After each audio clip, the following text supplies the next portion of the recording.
What? Another Mercedes upgrade video? I'm sure by now you've seen multiple Mercedes upgrade videos with all the same speculation from Ted Kravitz. Don't worry, I'm not going to bother you with the same old news. No, this time there's actual confirmation that Mercedes will introduce big upgrades for the Bahrain Grand Prix. On a quick side note, I want to thank today's sponsor, Surfshark VPN Services. The upgrade is not only confirmed, but there are pictures which shows the drastic change of shape and rear wing. In this video, I will explain to you what this new rear wing is supposed to achieve, how it works, and what other things we have to watch out for from Mercedes during the Bahrain Grand Prix. Let's dive right into it. If there was one thing the testing days revealed, then it was that Mercedes was not happy with where they are. Whether they were sandbagging or not, we can't deny that both drivers as well as Toto Wolff looked somewhat unimpressed with the W14. In a direct response to the low top speeds, Mercedes has brought a new aggressive-looking medium downforce rear wing.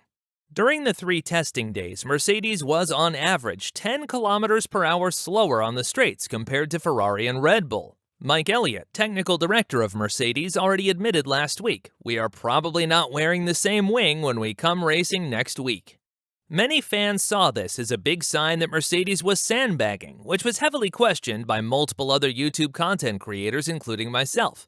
I am not going to speculate whether they did sandbag or not, as we only have 2 days before the actual race, and I personally feel the sandbag talk should be over, as it is time to see on track who is fastest and who is not.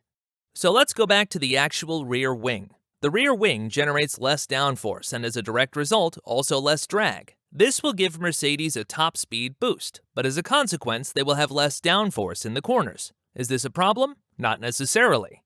The Bahrain circuit is a medium downforce track, which sees mainly fast corners, apart from corners 1, 10, and to some degree 14.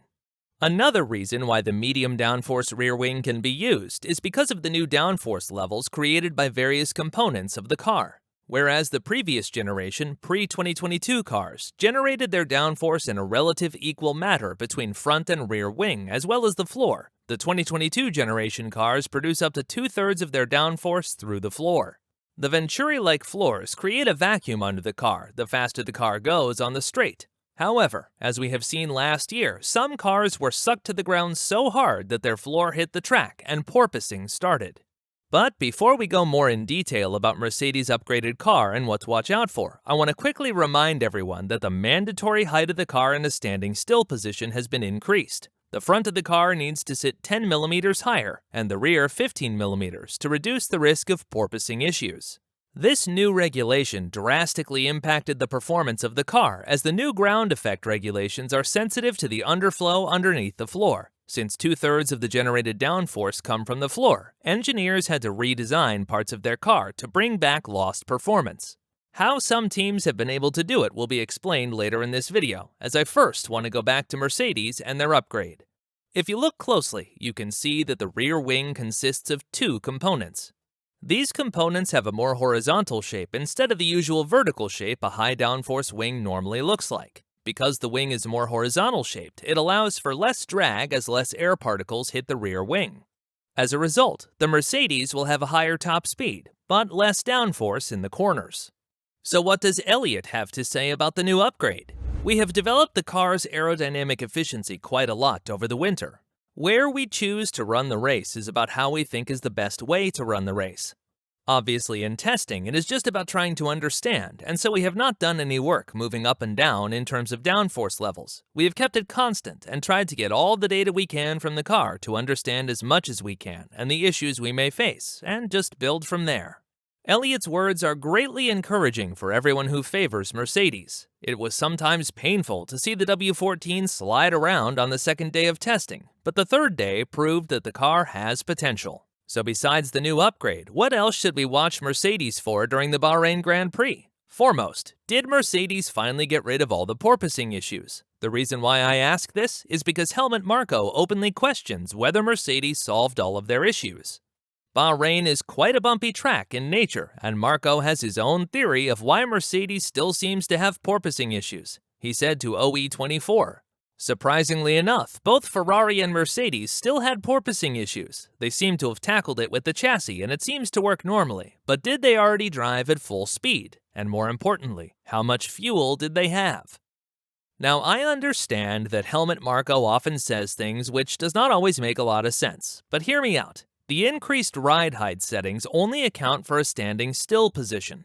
A Mercedes engineer recently pointed out that both Red Bull and Aston Martin can somehow run their floors extremely close to the ground when driving. They can run it so low that when Mercedes were to do that, their floor would break, according to the Mercedes engineer.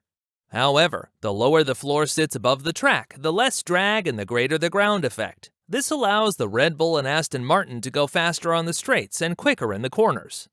And this is where it becomes interesting. In order to gain performance over these last two teams, Mercedes will likely adjust their spring rates to run their car lower as well. Last year, we already witnessed the Mercedes floor generate so much downforce that it would pull the car to the ground, causing issues. This might happen again when Mercedes decides to adjust their spring rates, so they can create a lower ride height setting as well while driving. But besides the question whether Mercedes has porpoising issues, there are some other things I am excited to see whether the German-English formations solve their problems. Both drivers and Toto Wolff have addressed their balance issues multiple times over the last week. The car was severely oversteering and understeering during the second test day. I am aware that Mercedes solved most of their balance problems on the third day, but as we have seen, some new components will be implemented, which will change the responsiveness and balance of the car. Mercedes has just 3 practice sessions instead of full days to find the optimal setup for both qualifying and race.